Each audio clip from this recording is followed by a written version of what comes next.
بسم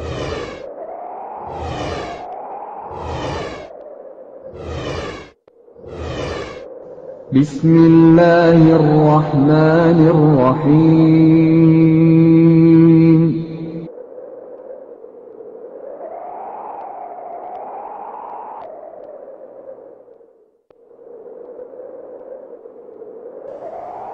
اللہ کے رسول صلی اللہ علیہ وسلم کے بعد جو شخصیت مسلمانوں کی خلیفہ بنتی ہے ان کا نام ابو بکر صدیق رضی اللہ عنہ وارضاہ ہے۔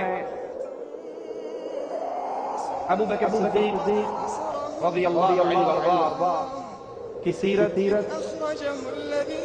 اسلام کے لیے آپ کی خدمات دشمن خان کے دہانے پر پہنچ گئے۔ آقا اگر یہ دشمن اپنے قدموں کی طرف دیکھیں گے تو ہمیں کام میں بیٹھے ہوئے دیکھیں ہم پر کی نظر پڑ جائے گی۔ رسول کریم صلی اللہ علیہ وسلم نے جواب میں کیا کہا؟ ابو بکر لا تحزن ان اللہ معنا۔ ابو بکر غم کیوں کرتا ہے؟ اللہ تیرے بھی ساتھ ہے، اللہ میرے بھی۔ یہ نہیں کہا ان اللہ معی، اللہ میرے بجنود لم تروها وجعل كلمة الذين كفروا السفلى وكلمة الله هي العليا والله عزيز حكيم۔ وہ عظیم ترین ہستی ہے جس کو عرش والا رب نے اپنی کتاب میں صدیق کہا، اور آپ کی شان میں یہ آیت اتری والذی جاء بالصدق، پھر فرمایا اس سے مراد آپ ہیں اور نبی کریم صلی اللہ علیہ وسلم۔ وفات سے پہلے فرمایا مجھے اللہ کے نبی علیہ السلام کے پہلو میں دفن کرنا۔ ابو بکر صدیق جو غار میں نبی کے پڑوس میں رہے، جو ہجرت کے سفر میں نبی کے پیچھے سوار رہے، جو زندگی بھر آقا علیہ السلام کے ساتھ ہی رہے، ان کی خواہش، ان کی تمنا، ان کی وصیت کہ جو ہی میں مروں مجھے آقا علیہ السلام کے پہلو میں دفن کر دینا۔ اگر تم اس نبی کی مدد نہ کرو گے تو اس سے پہلے اللہ نے اس کی مدد کی جب کافروں نے اسے مکے سے نکال دیا تھا، جبکہ وہ دونوں غار میں تھے اور وہ دو میں سے دوسرا تھا، اور اپنے ساتھی سے کہہ رہا تھا غم نہ کرو اللہ ہمارے ساتھ ہے۔ پھر اللہ تعالیٰ نے اس پر اپنی طرف سے سکون قلب نازل کیا اور ایسے لشکروں سے اس کی مدد کی جو تمہیں نظر نہیں آتے تھے، اور کافروں کے قول کو سرنگوں کر دیا، اور بول تو اللہ ہی کا والا ہے اور اللہ ہر چیز پر غالب اور حکمت والا ہے۔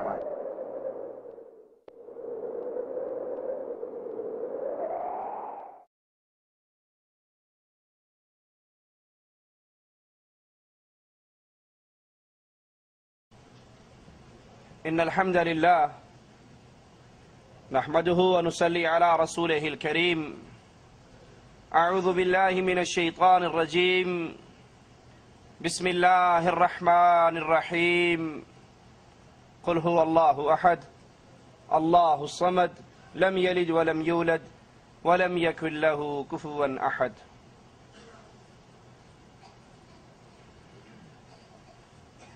رسول اللہ صلی اللہ علیہ وسلم کی دعوت،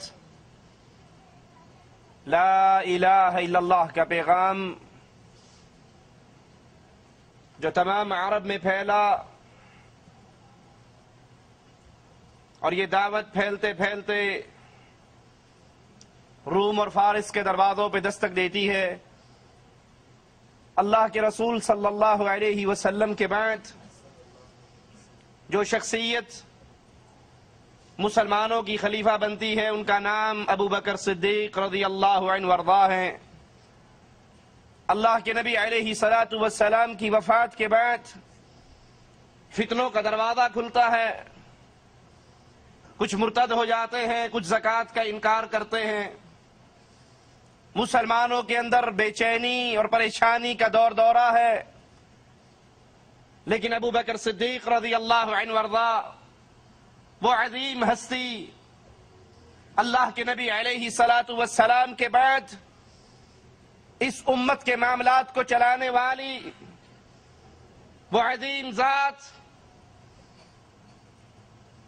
کمر بستہ ہو کر اپنے گھر سے نکلتے ہیں، اعلان جہاد کرتے ہیں، اسامہ کے لشکر کو روانہ کرتے ہیں، زکوٰۃ کا انکار کرنے والوں کے خلاف خالد ابن ولید کو بھیجتے ہیں.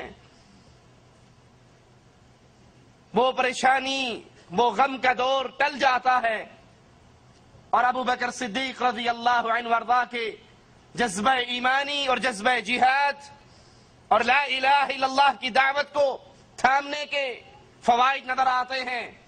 اسلام پھیلتا ہے، پھولتا ہے.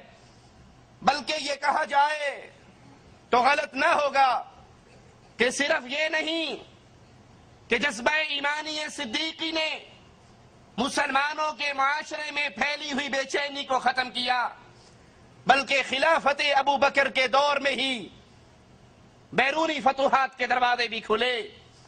مسلمانوں کی عزت، مسلمانوں کی ہیبت، مسلمانوں کا رعب کفار پہ طاری ہوا، اور یہی سے فتوحات خارجیہ کے دروازے کھلے. لیکن بالآخر موت، جس نے ہمارے آقا، ہمارے امام، ہمارے قائد محمد کریم صلی اللہ علیہ وسلم کو نہیں چھوڑا، یہ موت ابو بکر صدیق رضی اللہ عنہ وارضا کے بھی قریب سے قریب تر ہوئی. اور 22 جمادی الاخر 13 ہجری دوشنبہ کے دن مغرب اور عشاء کے درمیان ابو بکر صدیق رضی اللہ عنہ وارضا اس جہان سے ہمیشہ کے آرام والے جہان کے اندر اللہ کی جنتوں کی طرف منتقل ہو گئے. وفات سے پہلے فرمایا، مجھے اللہ کے نبی علیہ الصلوۃ والسلام کے پہلو میں دفن کرنا.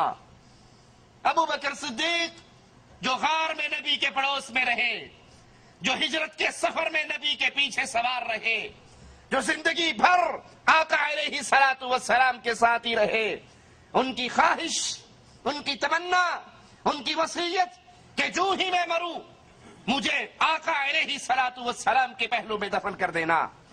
جو چادر میں نے لی ہے اسی چادر میں مجھے کفن دینا.